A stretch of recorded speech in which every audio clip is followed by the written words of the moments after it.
Welcome back to 504 Road Trips. Today we begin in the town of Iowa, which has a population of 3,291. The first thing we see upon entering the town is the southern terminus of US Highway 165, which heads north 85 miles to Alexandria. This is one of many US highways that terminate at US-90. Throughout Iowa, US-90 is called 4th Street. The history of this region is filled with stories of early Midwestern settlers from Kansas, Illinois, and Iowa, and of Jean Lafitte's pirates. The community of Iowa was developed in the mid-19th century. The railroad that cut through this country brought settlers who were lured to the prairie land for rice farming, cattle raising, and later oil fields. Much of southwest Louisiana was developed by the North American Land and Timber Company. Seaman A. Knapp, president of the Iowa State College of Agriculture, was engaged in 1885 to demonstrate the suitability of the region for rice production. Knapp attracted a number of Iowans to settle the area. The settlers were lured to this area by advertisements published in newspapers in the Midwestern states. Iowa experienced a growth boom when oil was struck in 1930, and oil companies came to try their luck in the Iowa oil and gas fields. Even though this was the Great Depression area, Iowa thrived as more men came to work in the oil fields. Today, oil continues to be a vital part of the town's economy, as are farming and cattle.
As we leave the town of Iowa, US 90 becomes Fruget Street until we join I-10 to cross the Calcasieu River.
We enter the city of Lake Charles, the fifth largest incorporated city in Louisiana with a population of 76,848. Founded in 1861, it is a major industrial, cultural, and educational center in the southwest region of the state. It is considered a regionally significant area of petrochemical refining, gaming, tourism, and education, being home to McNeese State University. Because of the lakes and waterways throughout the city, metropolitan Lake Charles is often referred to as the Lake Area. The western border of Lake Charles is formed by the Calcasieu River, Lake Charles, the actual lake by that name, and Prion Lake. On March 7, 1861, Lake Charles was officially incorporated as the town of Charleston, Louisiana, in honor of French King Charlemagne and for Louisiana's then abundant Roman Catholic heritage. 6 years after the town was incorporated, dissatisfaction over the name Charleston arose. On March 16, 1867, Charleston was renamed and incorporated as the city of Lake Charles. In 1910, a fire, known as the Great Fire of 1910, devastated much of the city. However, Lake Charles soon rebuilt itself and continued to grow and expand in the 20th century. Here at South Martin Luther King Highway, we see yet another southern terminus of a three-digit U.S. highway. U.S. Highway 171 travels 177 miles north to the city of Shreveport. Charleston Hotel was completed in 1929 during the administration of Mayor Henry J. Geary. During and after World War II, Lake Charles experienced industrial growth with the onset of the petrochemical refining industries. Lake Charles is tied with Port Arthur, Texas, and Astoria, Oregon as the most humid city in the contiguous United States. The average relative humidity in Lake Charles is 90% in the morning and 72% in the afternoon. Lake Charles has the biggest casino market in the state of Louisiana. The L'Auberge du Lac Casino is a 242-acre, 26-story hotel in Lake Charles. It has nearly 1,000 guest rooms as well as a casino, golf course, spa, and a meeting center. A second casino, the Golden Nugget Lake Charles, opened in late 2014 next to L'Auberge du Lac. The casino resort has more than 740 guest rooms, a casino, golf course, meeting space, retail corridor, and a private beach and marina.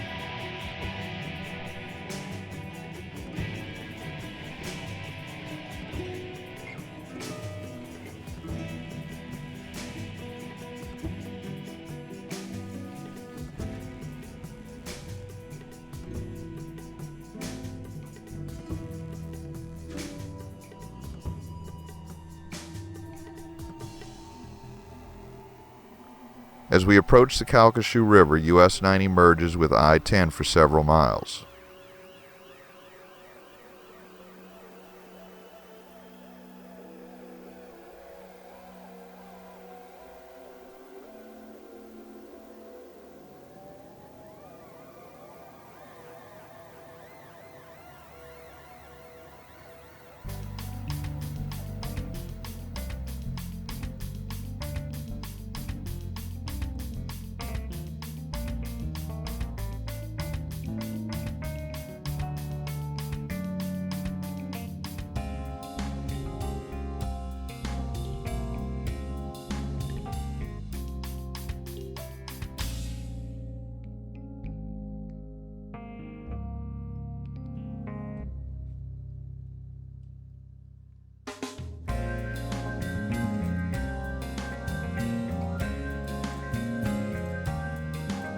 The bridge ahead is the Calcasieu River Bridge, officially named the World War II Memorial Bridge in 1951. The bridge opened to traffic in 1952 and has decorative ironwork with crossed guns integrated into the railings. The I-10 bridge was originally built as the US Highway 90 bridge and later was grandfathered into Interstate 10. The bridge was never intended to be an interstate bridge, having no shoulders, low vertical clearance, and a steep grade. When the federal government took it over, they promised to replace the bridge at a later date, which still hasn't happened. After crossing the Calcasieu River, we passed through the city of Westlake, incorporated in 1945 and with a population of 4,659.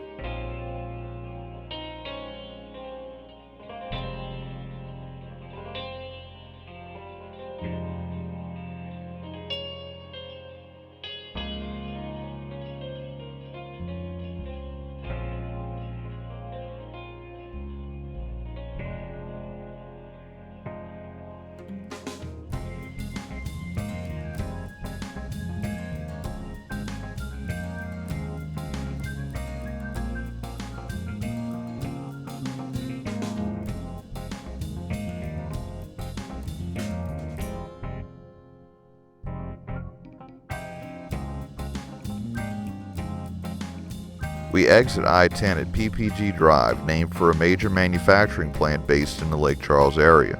PPG is most notable for making paint. Here, US-90 becomes East Napoleon Street.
We conclude our drive at Prater Road, which is the eastern border of the city of Sulphur. Thanks for watching. If you liked this video, please give us a thumbs up, post a comment, subscribe and hit the bell icon to be notified when new videos come out, share and follow us on social media, and join us for our next 504 road trip.